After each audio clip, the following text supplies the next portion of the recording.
Okay, last but not least, let's take a look at voting, right? Voting is an incredibly important event that happens in America on a pretty regular basis, and it is also being impacted by what's going on with coronavirus, all right? So there's two different amendments enshrining voting in our Constitution, right? We have the 15th and the 19th Amendment. Both of them are making sure that every citizen gets the opportunity to influence the way that government behaves, right? You get to pick the people making the choices, right? Whether you choose to exercise that power or not, right? You have the ability to do it, and you really should. Sorry for the commercial, but you really should vote when you get the opportunity to do so, because there's some people who live in our society who don't get an opportunity to vote, and it's up to us to protect them as well. But I'm gonna get off my soapbox right now. What I really want you to pay attention to right now is I want you to ask yourself a question. How did Donald Trump get into office? Do you know? He was elected in by only 70,000 votes. He lost the popular vote by actually over 2 million votes. But 70,000 people in key locations voted for him, and that kicked it over to him in the end, right? That's a very razor-thin margin to win a presidential election. One of the closest ever, right? So think about it. It wouldn't take that much for him to win again with like those slight, slim things. I don't know, is there anything going on right now that, I don't know, maybe would prevent people from voting in person? If you said coronavirus, pat yourself on the back and then tell yourself you did a good job. Because right now, there are a lot of people who pay attention to politics who are incredibly afraid of what may happen if this is still a problem in November. No, seriously, like, look at my face. I'm scared, right? Because if coronavirus is still hard and heavy and a lot of people are sick, people might not go out and vote. And if people don't go out and vote, that's a problem, right? And that's actually been something that's been a topic of discussion when we're looking at conservatives and liberals, right? Over time, we've come to see that the conservatives within American politics tend to try to find ways to prevent more people from voting. Now think about that for a second. Why would they want to prevent people from voting? Well, one of the reasons that no one likes to talk about, but I'm making my own video so I can talk about whatever I want, is the fact that minorities in America are a growing, increasing part of the population. And minorities have been basically left behind by the conservative party. They've tended to look at immigrants and, families of people of color as being less than in a lot of ways. Make America great again. When was it great? When we took the land from the indigenous people? When we enslaved the black people? When we told the Chinese people that you couldn't come to our country unless you were working on a railroad? Sorry, I gotta calm myself down. That's all conservative thinking, right? On the liberal side, right, we've tried to embrace what's going on within the immigrant community and in communities of color. Far from perfect, but those are the kind of dichotomies. So the fact that the immigrant community and the community of color has continued to rise in America threatens conservative hold on power, right? So they want to make sure that liberal people don't show up to vote, okay? And so this is one of the things that has happened, and it's happening in real time. Earlier this month, there was a presidential primary election that was supposed to happen in Wisconsin. The Democratic governor tried to postpone it. Why? Because he didn't want to let people get sick, right? It's not because he didn't want people to vote. He said, I care about people. I don't want you to go out and vote.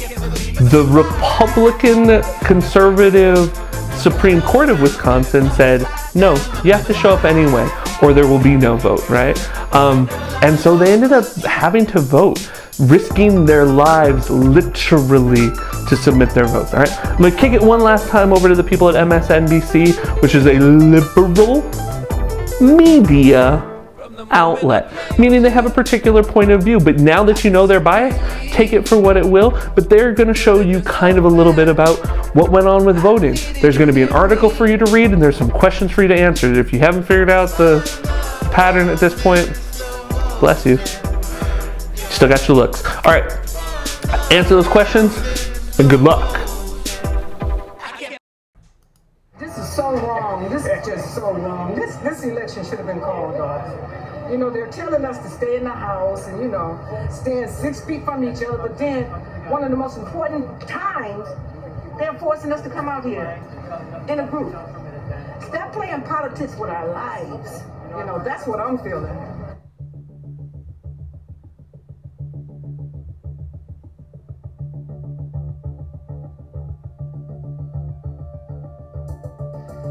Well, if you look here in Wisconsin, I mean, that's part of the driving of the turnout. We know this is just the presidential primary and folks have the opportunity to support either Vice President Biden or Senator Bernie Sanders. But what you're really hearing when you're talking to voters, maintaining that social distance, but when you're having conversations with voters, is it's that state Supreme Court seat that is really driving the turnout. You have the Democratic leaning, it's a nonpartisan race, but the more liberal candidate, Jill Karofsky, and then Daniel Kelly, both of them have received endorsements from national figures. President Trump had tweeted about Daniel Kelly and wanted his supporters to go out and support Daniel Kelly earlier today. You hear Vice President Biden, Bernie Sanders endorsing Jill for that Supreme Court seat. That seat is really driving the turnout, and that's why so many of the people who came out today who said they really didn't want to be here, they don't want to be here, they wanted to vote absentee but have problems voting absentee, they're saying that's why they're out here, because they realize how important that seat is. We got a view of what the impact that court can have just yesterday when you had Governor Tony Evers. He signed an executive order to try to postpone this election, but along ideological lines, that state Supreme Court essentially struck down the majority of that executive order. So that's what you're hearing from people. They don't want to be here, but they realize it's important, and they have that court has direct impact on their lives. Well, again, you're putting people in a situation where they have to choose between their health and well-being and their sacred right to vote. And then not preparing to make sure that if they're going to have an election, that they have the policies, procedures, and personnel in place to make sure it happens and happens safely.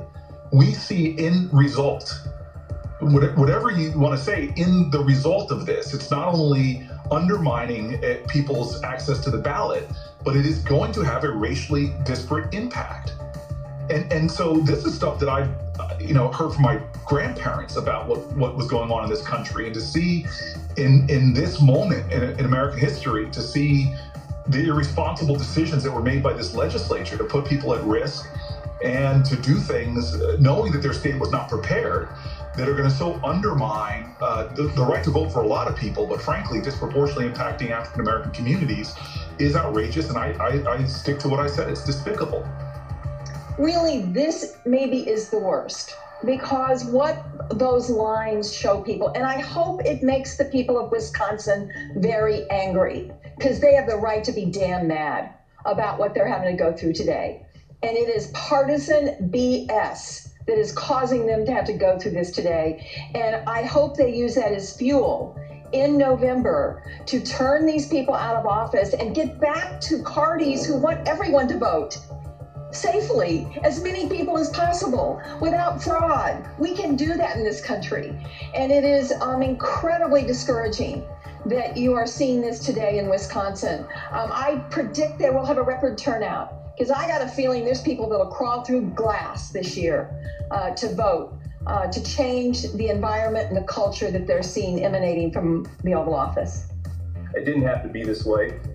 When the governor decided to move, regardless of how long it took, when the governor decided to move the election, or decided that we should delay this election, it's a shame that they decided that chaos would be the best option. And now you see these long lines of people going through leaps and bounds, going over hurdles that they should not have to in order to cast a ballot. This is really an awful and frustrating time, because, like I said before, people have fought and died for the right to vote, and now people are literally putting their lives at risk to cast a ballot.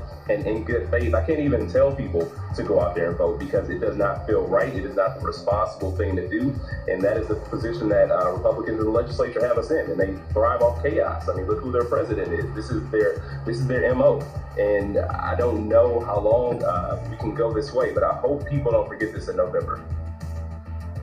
Here's the Republican Speaker of the Wisconsin State Legislature, Robin Vos, in what will become the other defining image of today's news. You are incredibly safe to go out. You are incredibly safe to go out, he says. He is the Republican leader in Wisconsin who did more than anybody else to force this in-person election today in Wisconsin, for people to force people to show up in person. Let's just play this one more time. You can see here, he is in a full PPE gown and gloves and a medical mask. That's how he's going out today.